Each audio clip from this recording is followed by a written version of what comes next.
Hi friends, ఇప్పుడు మీరు చూస్తున్నది శ్రీ రమణాశ్రమము.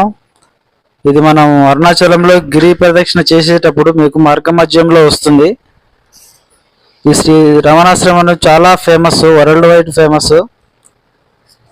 ఇక్కడ శ్రీ రమణ మహర్షి ఇక్కడ జీవించి ఇక్కడే ఆయన చనిపోయాడు.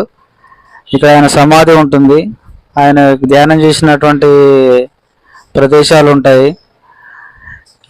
ఇక్కడ ఇది నూతనంగా నిర్మించిన ధ్యాన మందిరము. ఇక్కడ ఆయన యొక్క సమాధి దగ్గర అందరూ ధ్యానం చేస్తారు. ఇక్కడ ఫారినర్స్ కూడా చాలా మంది వస్తారు ఇక్కడికి, ఈ రమణాశ్రమానికి. ఈ ఆశ్రమంలో మనం ఉండి ధ్యానం చేసుకోవచ్చు. ఇక్కడ హోటల్స్ కూడా అంటే ఇక్కడ రూమ్స్ కూడా ఉంటాయి. మీరు ఇక్కడ ఉండాలనుకుంటే మీరు ఒక 3 నెలల ముందుగానే 1 మంత్ ముందుగానే వీళ్ళకి మెయిల్ చేస్తే, మెయిల్ కాంటాక్ట్ అయితే వీళ్ళు మనకు పర్మిషన్ ఇస్తారు. ఈ ఆశ్రమంలో నెమళ్ళు చాలా తిరుగుతూ ఉంటాయి. ఇక్కడ ఫోటోలు అనిపిస్తున్నాయి కదా, ఇవన్నీ నెమళ్ళు. ఇక్కడ ఇది రమణ మహర్షి గారి విగ్రహము. తర్వాత ఇక్కడ ఒక బావి ఉంటుంది. ఈ బావిలో ఎప్పుడు వాటర్ ఉంటాయి. ఈ బావిలో, ఆశ్రమంలోని బావి ఇది. కానీ ఇప్పుడు చాలా అడుగునున్నాయి నీళ్లు. పైనంగా ఎవరు పడకుండా పైనంగా మెష్ చేశారు. ఇక్కడ మంకీస్ కూడా చాలా ఉంటాయి, ఈ రమణాశ్రమంలో తిరుగుతూ ఉంటాయి. ఇక్కడ అంతా నిశ్శబ్దంగా తిరుగుతుండాలి. కూడా ఎవరు అరవద్దు, గొడవ చేయొద్దు. ఇక్కడ రకరకాల చెట్లు, జంతువులు, చాలా ప్రశాంతంగా ఉంటుందన్నమాట.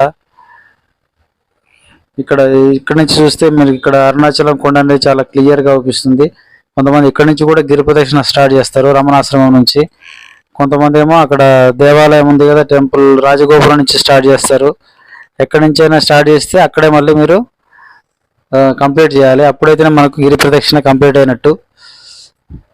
మీరు ఎప్పుడైనా ఇక్కడికి వస్తే, అరుణాచలానికి వస్తే కంపల్సరీగా శ్రీ రమణాశ్రమాన్ని సందర్శించండి. కొద్దిసేపు ధ్యానం చేయండి. ఓకే, చాలా పీస్ఫుల్గా ఉంటుందన్నమాట. ఇక్కడ మేము రమణాశ్రమం నుంచి బయటకు వెళ్ళేలోపు ఈవినింగ్ అయిపోయింది అనమాట. మళ్ళీ నైట్ పర్మిషన్ ఉండదు, అలౌడ్ ఉండదు. ఓకే, మీ ఇక్కడ ఎన్ని రోజులు కావాలంటే అన్ని రోజులు ఉండొచ్చు.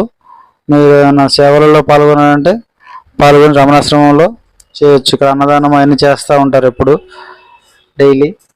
మీరు ఏమైనా సహాయాలు చేయాలనుకుంటే ఇక్కడ వాళ్ళకి డొనేషన్స్ రూపంలో కానీ లేకపోతే హెల్ప్ చేయొచ్చు.